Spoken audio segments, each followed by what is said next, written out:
Here's SpongeBob slaving away at the Krusty Krab by day.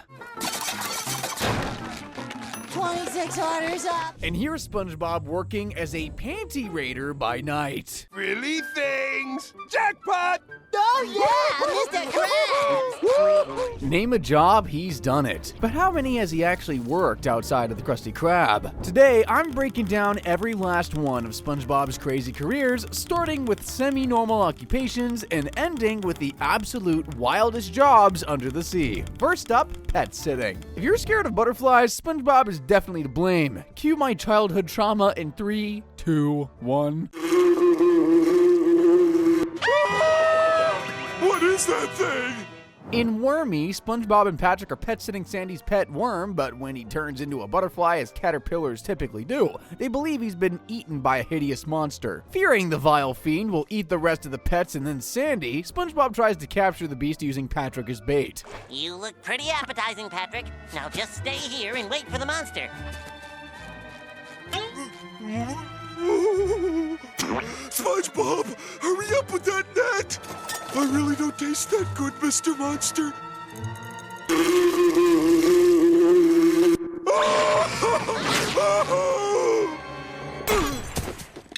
No, Mr. Monster, please don't eat me. No, no, no. SpongeBob traps the monster in a bubble, but it escapes the tree dome and starts heading for the Krusty Krab. The boys beat Wormy to the restaurant using the secret entrance, then they warn Krabs and Squidward that there's a monster trying to eat them. At first, the pair laugh it off, thinking this so-called monster is actually kind of cute. Then they see it up close.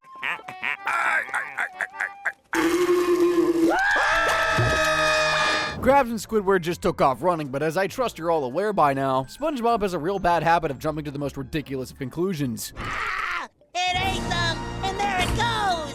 Then Squidward, Mr. Crabster has eaten 3 friends too many. SpongeBob races into the heart of Bikini Bottom and warns the citizens about the flesh-eating monster that's after them. By the time Sandy returns, her pet sitters have not only forgotten to feed the rest of her animals, they've completely destroyed the entire city. Looks like a twister hit this place.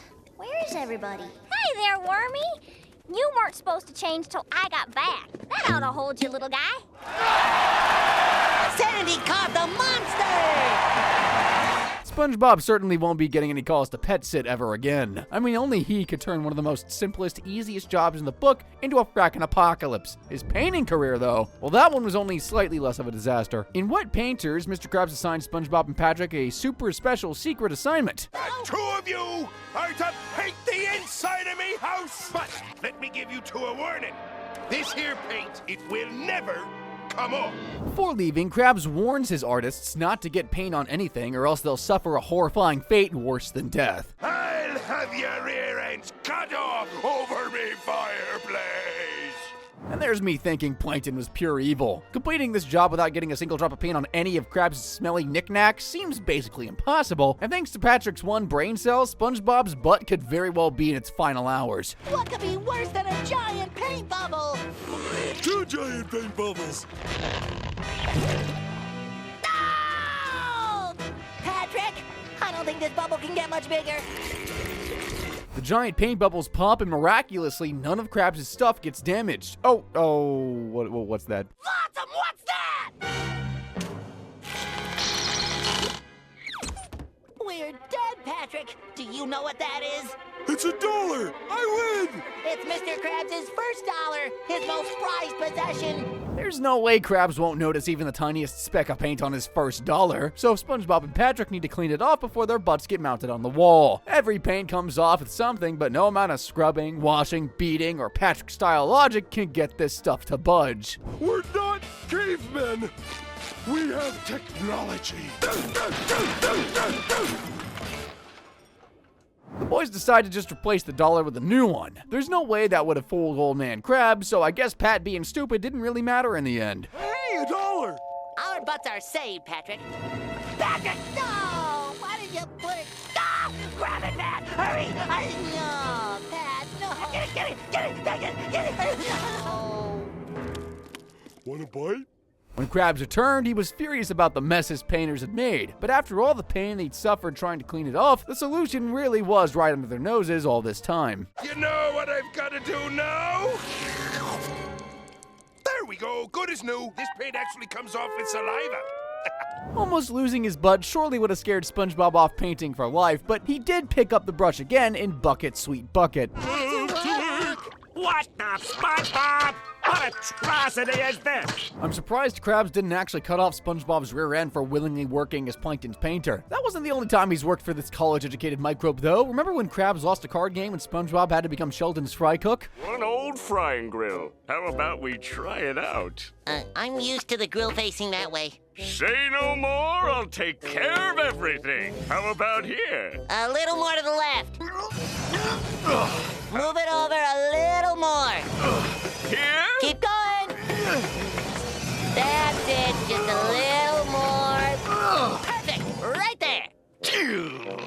SpongeBob was a lazy brat who refused to do any patty flipping at all, even after he'd lost his brain privileges. And I want you to make me a Krabby Patty! Response, why don't you ask me later? Get welded. Wait, make me a Krabby Patty! I don't wanna. But he was technically still a Chum Bucket employee, so we're still gonna count this one as a job even though he didn't do jack. Speaking of SpongeBob working for fast food joints outside the Krusty Krab, in SpongeBob You're Fired, he worked at 4 different restaurants in one day. Krabs fires SpongeBob just to save a nickel, and after a very intense bout of ugly depression, SpongeBob, I almost didn't recognize you. You look awful.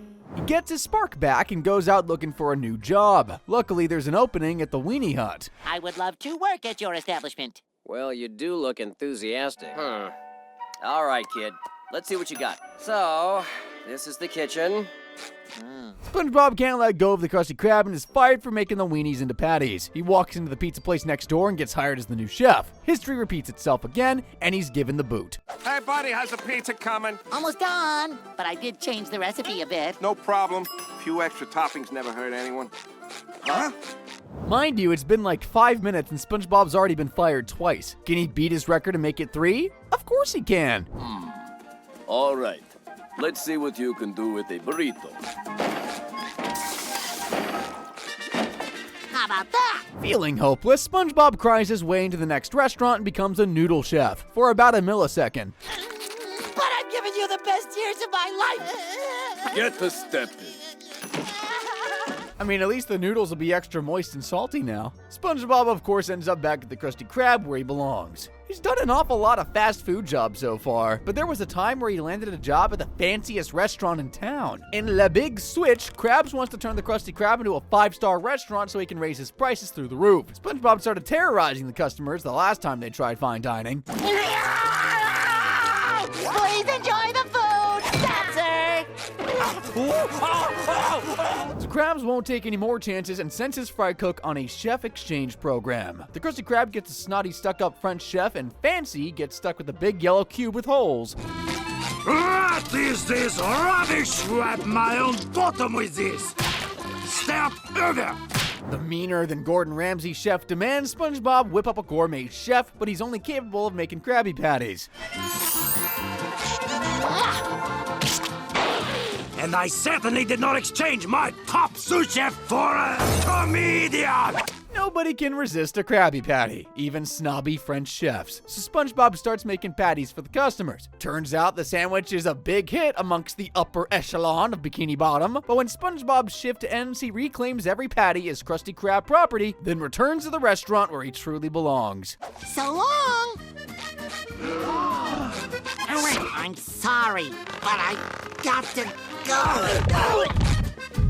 I was expecting SpongeBob to totally botch his fancy chef job, but he actually did an awesome job. So I guess it's no surprise Fancy hired him again in SpongeBob Long Pants. Today's special is a most amusing Indian Ocean seagrass, hand-picked by indigenous prawns and then smothered in a rich red algae.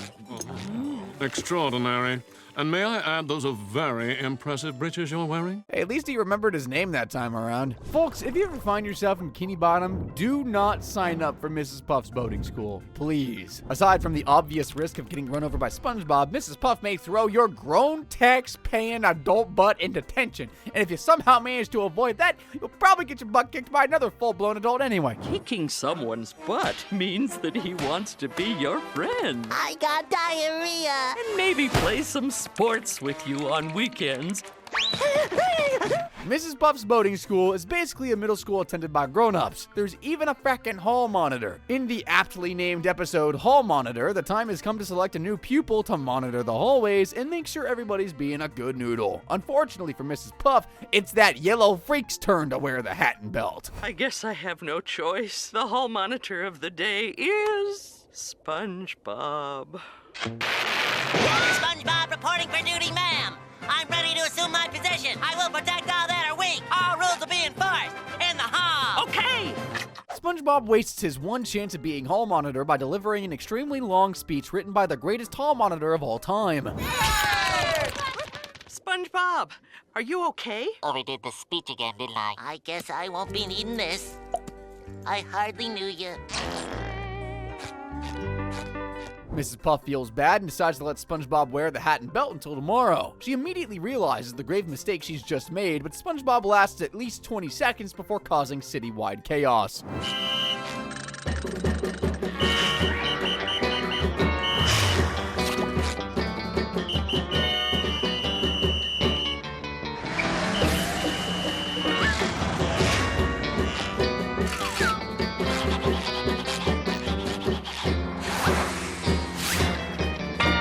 What would this town do without you, SpongeBob?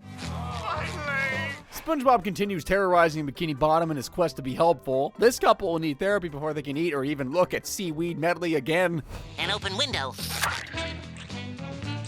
The fools. They've left themselves susceptible to danger.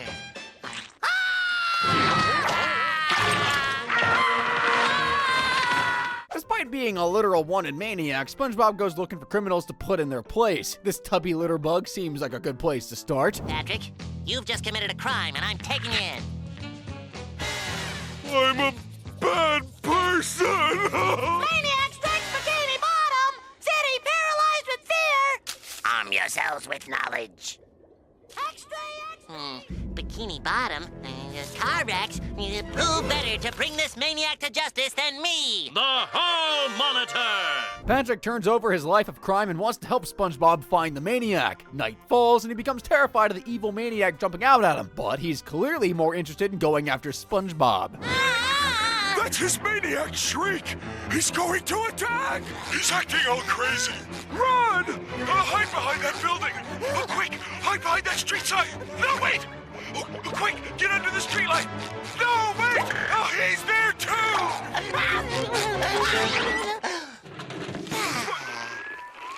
Say again, Deputy? In the mailbox! SpongeBob finally realizes he's the maniac and cops swoop in to arrest him. But just like every other time he destroys the city, poor Mrs. Puff ends up taking the rap. SpongeBob, I'd like to see you after class. 6 months from now. Hall Monitor certainly wasn't the last time SpongeBob got a taste of authority. In Jailbreak, he became a security guard to keep a closer eye on Plankton in the big house. Hey, Sheldon. What in the seashell are you doing here? He wants me to keep an eye on you. Doesn't this count as cruel and unusual punishment? If SpongeBob's #1 hat stood for anything, it would definitely be #1 of the bubble-blowing babies. Little guy may actually love bubbles more than he loves his own family. Hey! Who blew this bubble? While bubble blowers get beaten senseless over the county line, Bikini Bottomites don't really care about these little soap-filled wonders. Unless they live next door to someone who never stops blowing them.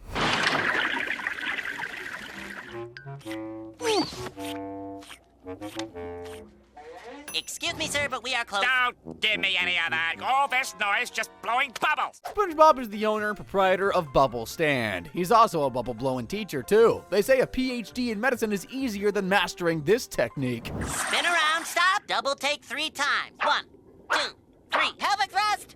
Woo! Woo! Now it's time to bring it around town. Then you do this, then this, and this, and then...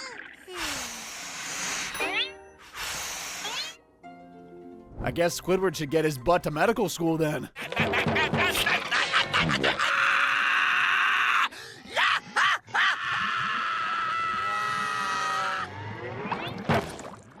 Squidward Squidward walked away feeling very proud of his awesome bubble-blowing genes, but as history has proven, whenever Squid feels even a tiny hint of happiness, something terrible will happen to him in about another 15 seconds. Squidward! Squidward! Squidward! Squidward! Squidward! Squidward! Squidward! Squidward! Hello, my friend. Squidward! Genius. You'd think that would be the end of SpongeBob's teaching career, but in season 7, he decided to give Patrick some lessons in the art of karate. This is a basic move called the inverted whirlpool.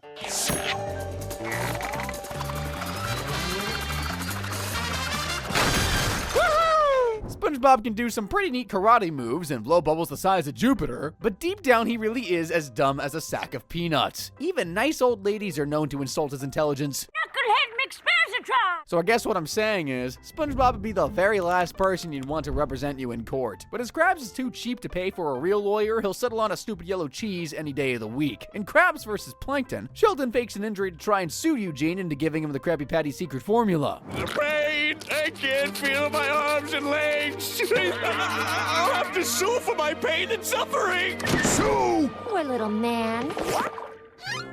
If you transfer the Krabby Patty formula to me, I'll forget your gross negligence. You'll have my formula when you pry it from me lifeless claws! See you in court, Krabs! I mean, the deep frying pain! SpongeBob shows up to court ready to defend Krabs and keep the formula safe, and he really means business. Just look at this fancy suit.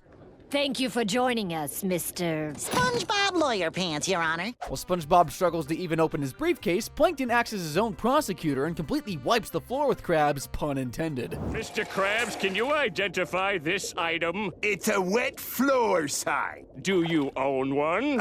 No, I don't.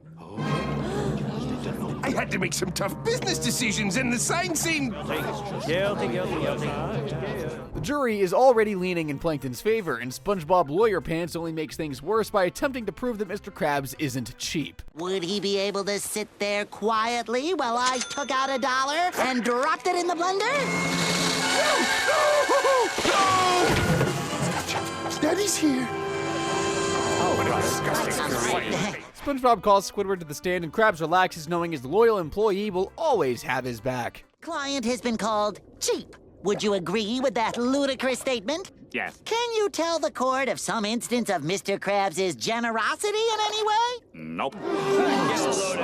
SpongeBob continues botching the trial, even bringing in an inanimate mop to the witness stand. And he still hasn't gotten into that darn briefcase yet. Give up on that case, me boy. My goose is cooked. After SpongeBob tells Krabs to never give up, the case finally opens, but there's only a Krabby Patty inside. That's all this lawyer needs, though. Plankton will never be able to resist this delicious heart attack on a bun.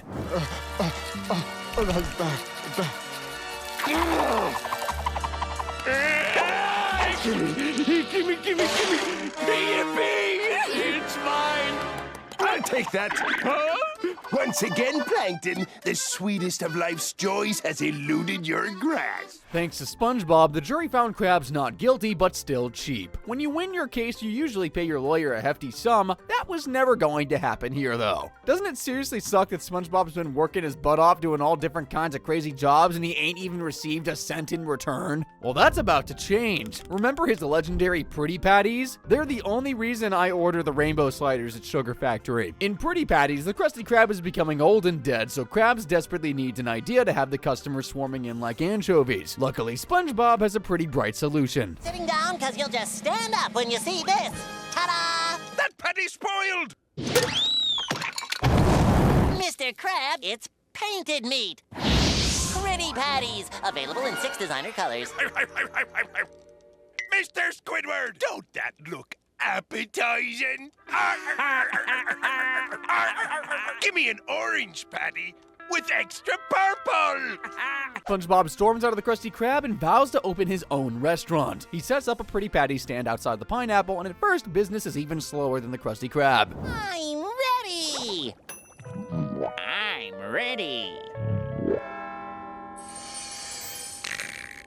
How long have we been sitting here? Believing his idea was really dumb, SpongeBob bursts into tears but perks up when he makes his very first sale. One person liking Pretty Patties is enough for him, but soon enough, one customer turns into tens of thousands. Number 46,853. The whole town is hooked on Pretty Patties, and Krabs is just a little jelly of all the cash SpongeBob is raking in. We didn't know what to do with all the money.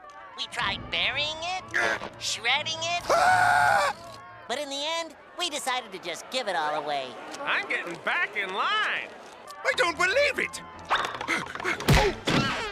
Hey, watch it, buddy. You're gonna have to wait in the line like the rest of us. I never had a line.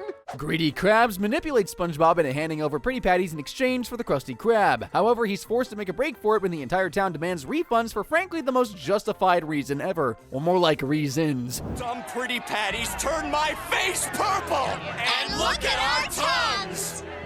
What's wrong with you? All 46,853 of us. SpongeBob made an amazing start to his career as a food entrepreneur, and he didn't stop there. Remember when he became a traveling chocolate bar salesman? Yeah, he wasn't expecting to deal with this many nuts. Good afternoon, sir. Chocolate? Chocolate? Yes, sir. With or without nuts. Chocolate! Chocolate! Chocolate! SpongeBob won't let the crazy guy scare him away from getting rich quick, so he keeps at it, only to end up getting scammed. So long, boys!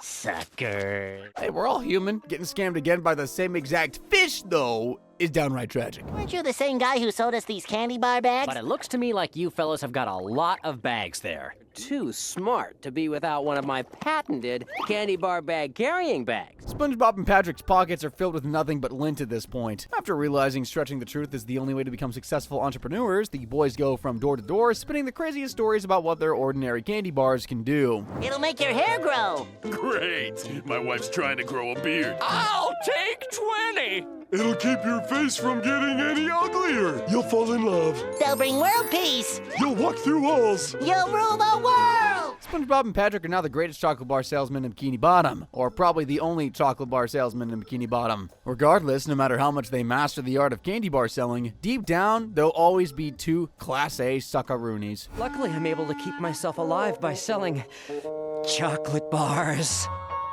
Such nice boys. Con a couple of Class A suckaroonies like those two. And their pockets are empty again. That sucks. So not only can they not afford to start living fancy, they can't even try and bribe this guy into not killing them.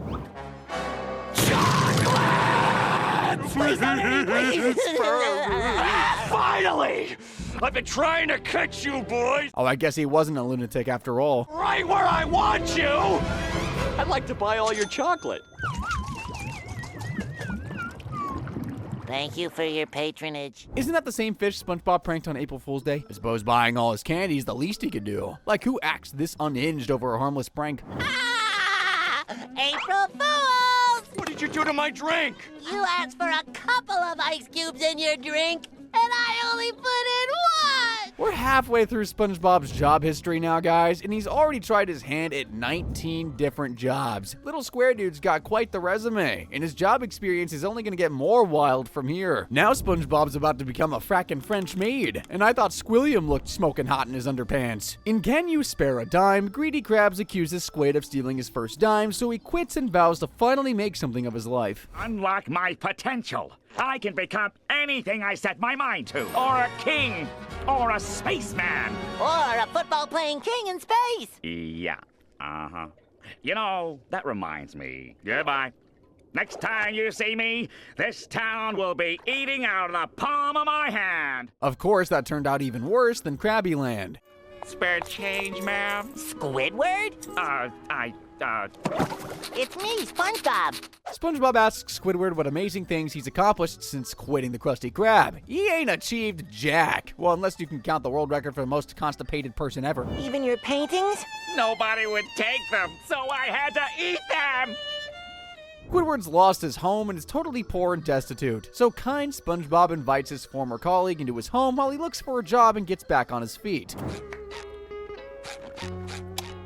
Good night, my little angel. So, getting a job went about as well for Squid as becoming a football-playing king in space did. He's just having a hard time getting his confidence back. So much later that the old narrator got tired of waiting and they had to hire a new one. I'm sure he's close to a breakthrough.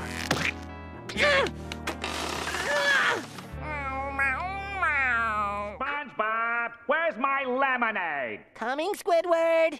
SpongeBob! And why aren't you in uniform? It's about time you got here! Here you go, Your Majesty. Becoming the French maid of his own home was the last straw for SpongeBob, so he starts dropping not-so-subtle hints that it's time for his guest to stop being a massive freeloader. It's alphabet soup. I made it special. Disgusting! Now you've ruined my appetite. Oh, okay. How about this? You know I'm allergic to newsprint! Squidward won't change his ways, and SpongeBob gets driven so insane he just outright demands Krabs give Squidward his job back. Squidward's been living at my house, driving me crazy, stupid dime! What's that? Oh, Dimey! I'll never lose you again! This is a dime? Now that Krabs has found the giant dime he somehow misplaced, Squidward is given his job back and everything returns to normal. Some things to Bikini Bottom will always be weird as frick though. Like, how is there a literal beach underwater? Goo Lagoon. And how a frackin' fish capable of drowning?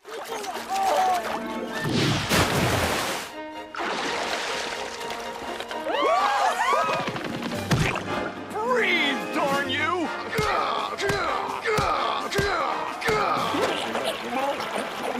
You saved my life! That scene's from SpongeGuard on Duty. You know, the one where SpongeBob became a lifeguard even though he can't swim. It all started with Sponge getting struck by a flying ice cream truck and Larry mistaking him for an extra on Baywatch. SpongeBob, you okay? I didn't know you were a lifeguard. Lifeguard? White stuff. You think I'm a lifeguard? You've got it. You really think so? You bet I do. How would you like to work the beach?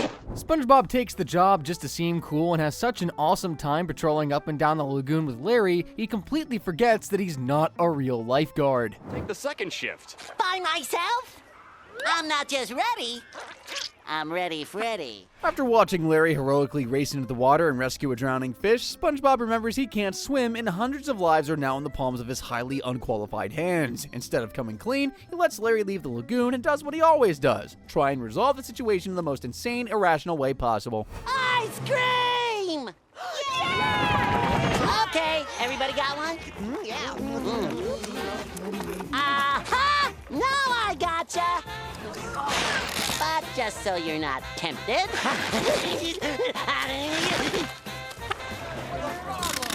Ladies and gentlemen, the lagoon is closed. SpongeBob relaxes knowing no fish can get into the water, but stupid Patrick sneaks past the barrier looking for the free ice cream. And I think for the very first time ever, food is the last thing on his mind. Holy cow! Somebody's drowning! Dude, get your butt in the water! If there was anyone in there, we'd hear them. I can't swim! I'm drowning! I'm drowning! They would have to have crossed the line. Okay, I'll take a look.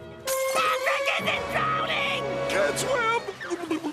SpongeBob desperately tries to throw his buddy a life ring, but forget not being able to do a simple doggy paddle. He can't throw for Jack either. Crazy to think this is the same Sponge who became a professional athlete. More on that later. SpongeBob slurps the entire lagoon up through a straw, but sucked just a tad too aggressively. Help, I'm drowning! I've got butt cramps! I want ice cream and now it's dark! After spitting out all the water, SpongeBob decides to row out on a lifeboat and save Patrick. I guess the ending to Titanic would have been a whole lot less romantic if Jack did this to that door Rose was totally hogging. Pat, no, stop, no, Pat. Oh, sorry. Save me! I can't swim!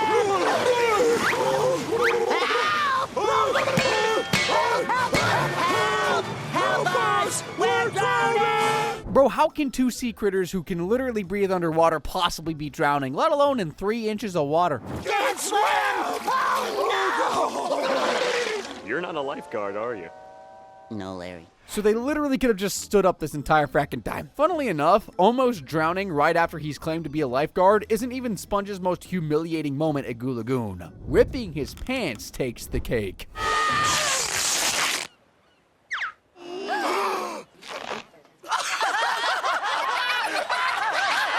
That dude sitting on his face is also pretty dang embarrassing. Excuse me, sir. You're sitting on my body, which is also my face. But remember that time SpongeBob faked being a professional bodybuilder? There's no way he doesn't lie in bed at 2 a.m. cringing about that. In Muscle Bob Buff Pants, Sponge has just finished yet another blood-pumping workout. I tend to get smelly when I'm pumping iron. Well, you're smelly. All thanks to my state-of-the-art weight set. I don't want to disappoint you, SpongeBob. But what can you expect from the weenie who almost died from slipping on an ice cube at the Salty Spittoon? Speaking of that joint, SpongeBob actually took a job there in season 13. Here's the grip. Now make with the grub. What happened to your last fry cook? That's our employee of the month walk. Your photo is gonna be next if you don't get to work. And SpongeBob thought Sandy's home gym was scary. Well, now that we got you warmed up, it's time for the arm cruncher. This squirrel's trying to kill me. Hey, that's great, Sandy. Well, I sure had fun. We'll have to do it again sometime. Bye. Later that day, SpongeBob sees a commercial for fake muscles called Anchor Arms. Desperate to get jacked like Sandy, he places an order and transforms from wimp to jerk overnight. Hi, guys. SpongeBob, is that you? Who are you expecting? Tiny Tim? Wait. You're ripped. Thank you. Excuse me a second. Sponge explains he got ripped by doing as many armpit farts as possible. Amazingly, everyone buys his absurd story, and now that they're both completely jacked, Sandy decides to enter the anchor tossing competition this afternoon. What? SpongeBob?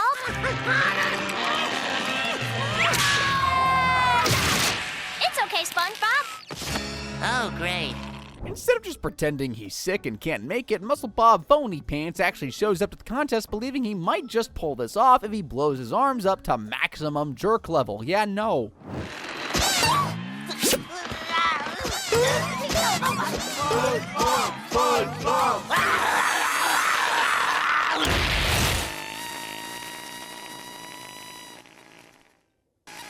The best Sponge can hope for now is a refund on his busted anchor arms, because his day's about to go even more downhill if you can believe it. Sandy's making him do some real exercise. Well, this is real for a guy who can't even lift 2 marshmallows attached to a stick. 98, 99, 100. I think we finally found an exercise for you, SpongeBob. It hurts. 1, 2, 3, 4, 9, 10. Can you get that? You'd think a horrible experience like that would teach SpongeBob a serious lesson about ever forcing anyone to do physical activity against their will. But oh no, you almost killed Gare Bear in the Great Snail Race. When Squidward gets a fancy purebred pet called Snelly to enter into the Great Snail Race, SpongeBob starts feeling insecure about his lazy loaf of a scary at Gary. You can't enter Gary because Gary's a mutt. Hey, what makes you so sure Gary couldn't win that race? Paper. Determined to prove mongrels can be just as good as pedigree pets, SpongeBob throws on a tracksuit and becomes Gary's coach for the big race. Kelp powder for muscle mass. Cliche. And nails for toughness. It's scientifically designed to help you win tomorrow. Wow, pretty good time. Gary just wants to watch TV, but now that Patrick's entered his pet rock, the competition is really getting tough. So no fooling around, it's time to get serious. Come on, Gary, move it! Up, faster! Go! Come on, push it, Gary, move it! Let's go! Faster! Let's go! Coach SpongeBob won't let poor Gary rest, forcing him to train day in and day out without a single break. On the day of the Great Snail Race, Gary is so exhausted, he's not even fit enough to compete against Old Man Jenkins. On your mark, get set, slither! And they're off, leaving the other 2 competitors in the dust. What are you doing, Gary? The race has started! Let's go, Gary! Start moving! Blowing it! It's okay, Rocky. You go when you feel like it. SpongeBob continues screaming at Gare Bear, so he uses all his might to slither onto the tracks, but before he even makes it halfway, he ends up literally exploding from exhaustion. Poor little guy. He's spinning out of control!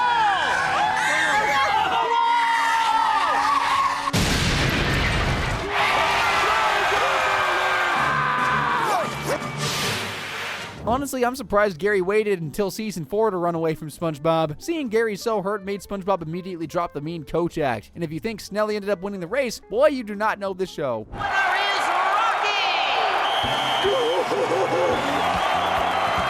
My purebred, which cost me $1,700, lost to a rock. So either Patrick cheated or rocks are secretly alive in Bikini Bottom. The horrors Pat's house must have witnessed, man. Probably way more disturbing than anything SpongeBob had to go through as a model. In Model Sponge, SpongeBob takes a break from cleaning floors to eavesdrop on Mr. K. It's a long time now. Afraid I'm gonna have to let the little guy go today. What? Let the little guy go? Krabs is actually talking about his pet Scallop, but you know SpongeBob, he always jumps to conclusions. But I'm the little guy, and then Mr. Krabs is letting me go today. As in, I won't have to work with you ever again. Goodbye, Krusty Krab. Back home, SpongeBob breaks down in tears over being fired, but following Gary's advice, he picks himself back up, goes out looking for a new job, and actually finds one right off the bat. Yeah, nobody living in this economy could ever relate to that. 20, 40, 60, 80, 90, 95, 96, 97. Order up! Sponge clearly ain't cut out for bank telling, so he gets another job as a builder. I'm super shocked he could actually lift that hammer, but less so at what he managed to build with it. What do you think, boss? Clam shells. What have you done, boys? Not a sandwich. Fry cooking is clearly SpongeBob's destiny, but there might be one more job he was born to do. I could audition to be a sponge model. Fine. SpongeBob auditions for the modeling gig and is the only square sponge in Bikini Bottom now that girly teen girls moved back to Farawayville. The job is gifted to him on a silver platter. Just a very, very dirty one. What's happening? What's happening? You'll be cleaning bathroom fixtures. Okay. Don't you get it? You are the cleaning utensil. Although slightly terrified, SpongeBob accepts his fate of cleaning bathrooms. He'll certainly draw the line at scrubbing a filthy toilet, though. Any toilet sparkle.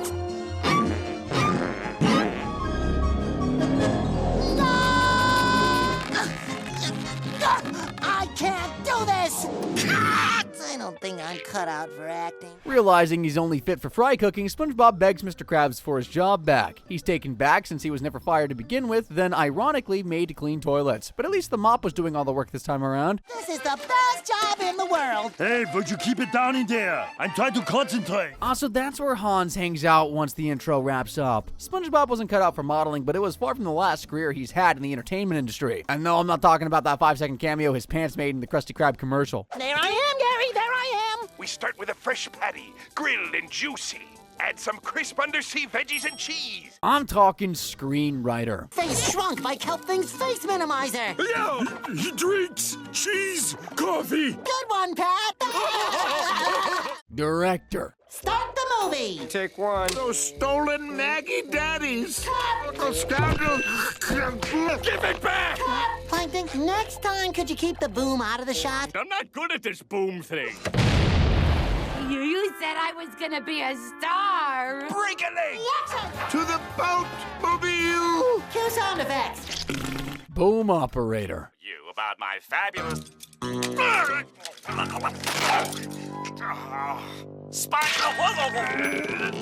It's heavy. Dancer. Magician. Here, hold this simple playing card while I transform it into a magic playing card. Step 1. This can't possibly end soon. Oh, this little square dude even became a tightrope walker at one point. The incompetents. Hi, SpongeBob! Oh, hey, kid! Isn't he appalling? Whoa, whoa, whoa! Fall into the net already.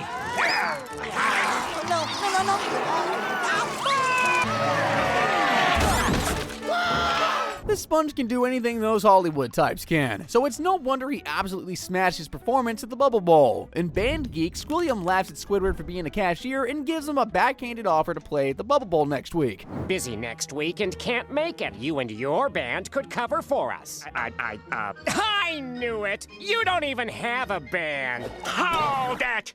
And I don't sell fast food, and we're gonna play that Bubble Bowl. Squidward arrives at the auditorium, hoping enough people saw the ad and want to join his band. Dozens of fish have turned up. Hooray! But they have zero musical experience. Not so hooray. People, settle down. How many of you have played musical instruments before? Is mayonnaise an instrument? No, Patrick. Do instruments of torture count? No. Horseradish is not an instrument either. No one has any experience. Maybe Squidward should have just let Patrick bang on a jar of mayo. I mean, he was too dumb to play the trombone to begin with, let alone now. You left your lights on.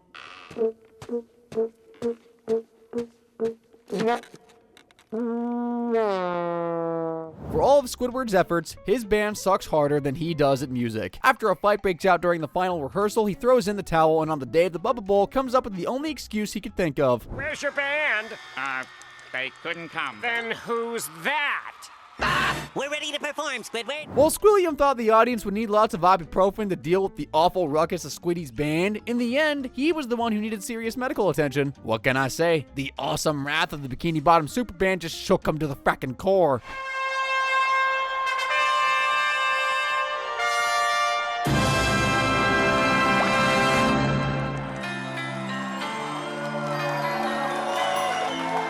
Petition for this to be sung at the actual Super Bowl. They let Katy Perry sing with Dancing Sharks, so this wouldn't even be that ridiculous, honestly. Speaking of historic sporting events like the Super Bowl, what about that time SpongeBob competed in the Olympics? Well, the Fry Cook version of them anyway. It's the 21st annual Fry Cook Games, and as the usual competitors Krabs and Plankton are way too old to compete, SpongeBob and Patrick are going head to head. Patrick, what are you doing here? You're not a fry cook. Mr. SpongeBob Superior Pants? Oh, yes, I am. Check it out. I've been working for the Chum Bucket for almost 5 minutes. SpongeBob and Patrick's friendship turns into a heated rivalry as they compete in a series of Fry Cook-themed games for the gold. First up, the Deep Fry Pole Vault.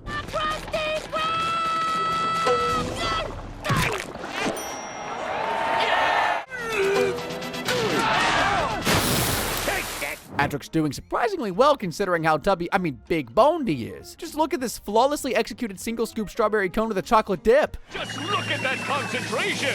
Oh, but just look at that form!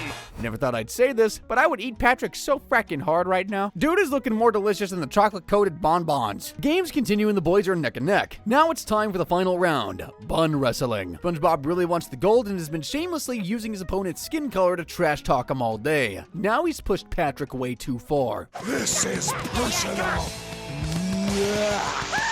Of course, there's a worse word SpongeBob can call Patrick than Pinky, and it starts with an R. No, not After exposing each other's underwear, SpongeBob's pink and Patrick's yellow, they realize their friendship is worth more, so much more, than some stupid Fry Cook games. Let's promise never to fight again, buddy. Let's go home. Where are you going? Get back here and... Best friend ever. You too, Patrick. That wasn't the last time SpongeBob and Patrick went head to head either. Remember when they found themselves in the middle of a medieval joust?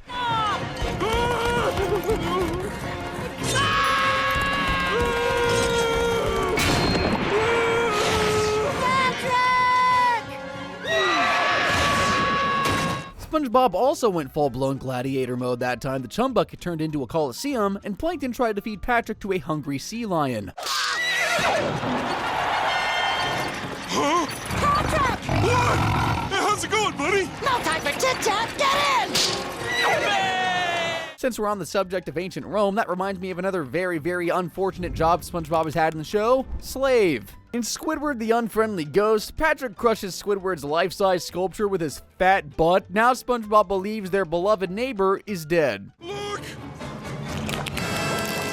I don't know how to say it. He's pushing up daisies. Oh, I thought he was dead. The real Squid emerges from the shower, and believing he's a ghost come back for vengeance, SpongeBob and Patrick beg the ghost of Squidward not to harm them, and promise to do anything in return. Have mercy on us! Enough! Squidward's ghost is feeling unusually generous today. All ye must do is tend to my every whim and tickle my fancy on demand. Do as you're told, lest ye incur the wrath. I think they make a cream for that now.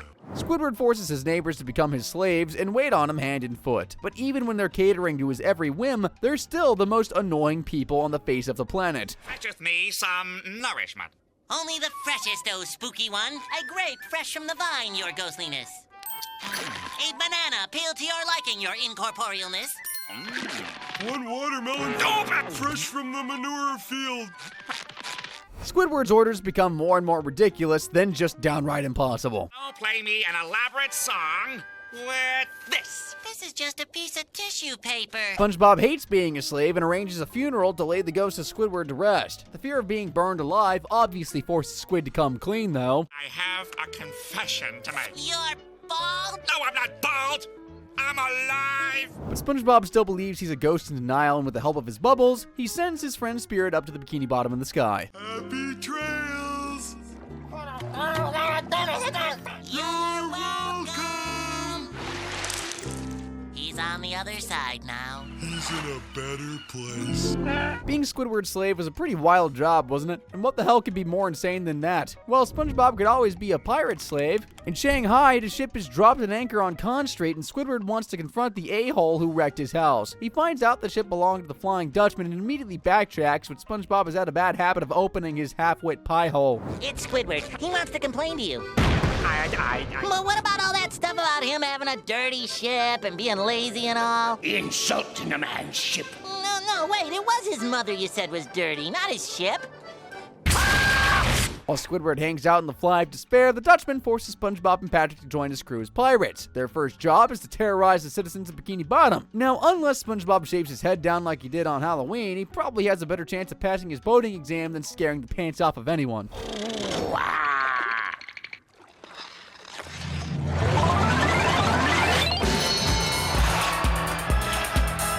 You know what? We'll count figure skater as one of SpongeBob's jobs, too. I mean, look at him. Have you ever seen more of a pro? Realizing things just aren't gonna work out with his moron crew, the Dutchman relieves SpongeBob and Patrick of their duties. But that doesn't exactly mean they get to go home. You're setting us free?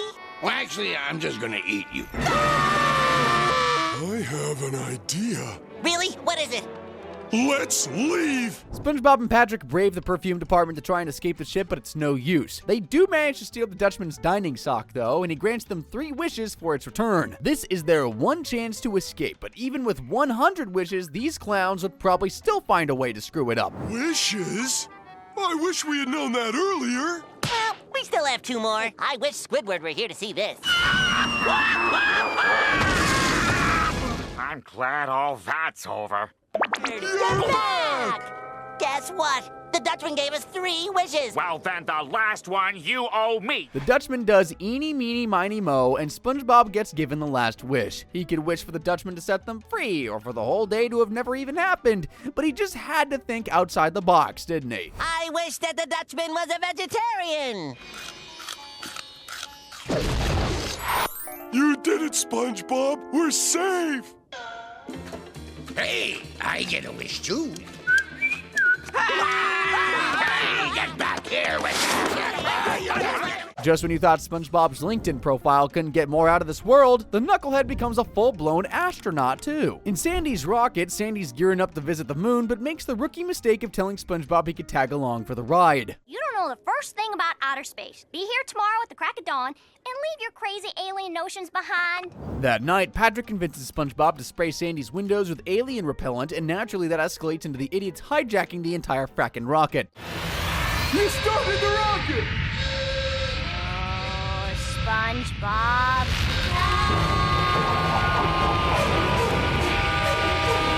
Hang on, buddy! Look, we're in space now! SpongeBob's too busy goofing off in zero gravity to notice the rocket did a complete U-turn around the moon, landing them right back where they started. He instantly notices how the moon looks a lot like home, but since he can't possibly still be in Bikini Bottom, the only logical explanation is... The aliens are projecting our memories onto the environment. So you mean to say they've taken what we thought we think and make us think we thought our thoughts we've been thinking our thoughts we think we thought? But I'm not going to fall for it. You got him, SpongeBob! SpongeBob and Patrick become alien hunters, capturing as many fish in Bikini Bottom as they can find and throwing them into the cargo of the ship like a pack of hickory smoked sausages. SpongeBob, what are you doing here so late? It's going on your permanent record!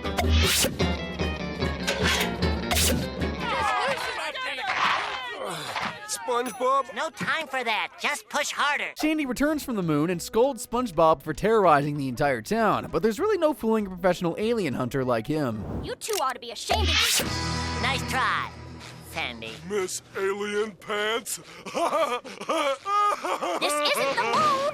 We're still in Bikini Bottom! SpongeBob turns on Patrick and flies home to Bikini Bottom, ready to show Sandy irrefutable proof that aliens exist. Well, he's got concrete evidence that he's an idiot. Bikini Bottom sure looks different. SpongeBob, we aliens would like a word with you. SpongeBob's jobs have reached peak craziness now. I mean, what could possibly be more insane than a frackin' alien hunter? Becoming an actual superhero? Yeah, probably. In Mermaid Man and Barnacle Boy 5, Barnacle Boy becomes sick of Mermaid Man treating him like a kid and switches over to the dark side. I say, if you're not gonna give me any respect as a hero, give me respect as a villain. Evil! Evil? Evil? Crossing over to the dark side. Why should I waste money lighting the whole store? Barnacle Man, the Dirty Bubble, and Man Ray won't stop causing chaos in Bikini Bottom, so Mermaid Man is forced to recruit some new superheroes to join the International Justice League of Super Acquaintances. Captain Magma! Get him angry and he's bound to erupt. The Quickster, with the uncanny ability to run really quick. Misappear! Now you see her. Now you don't. The elastic waistband, able to stretch his body into fantastic shapes and forms. The International Justice League of Super Acquaintances, a subsidiary of Viacom. With all the IJLSA's incredible powers, they'll be an unstoppable force against every villain is Lemons, right? Well, they had confidence. I'll give them that. Please, mercy! Krakatoa! Get it off! Get it off! Get it off! Get it off! Get it off! Get it off! Get it off! Get it off!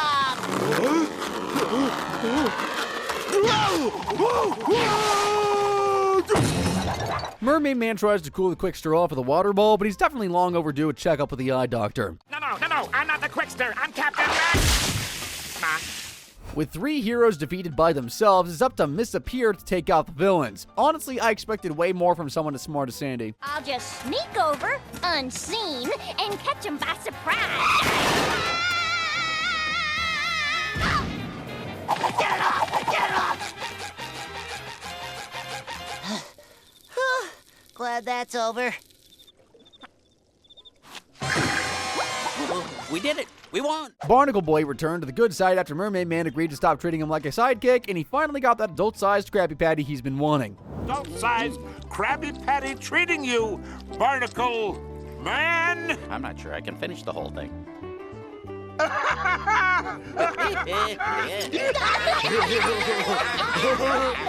I don't even want to imagine the hospital bill the Quickster got slapped with. It's a shame nearly all the work he's done in this video has been unpaid. He absolutely could have covered it. I mean, he sang at the frackin' Super Bowl, for crying out loud. So, this all begs the question, how many careers has SpongeBob had in total? From pet sitting to slavery to full-blown alien hunting, his total job count comes to an insane 42 occupations. His resume is packed with 26 years of experience across almost every industry. Yet, with the crazy standards hiring managers have these days, SpongeBob probably won't even land a gig flipping burgers if he moved to the surface world. Want to see more videos like this one, folks? Click the screen right about now, and as always, thank you for watching.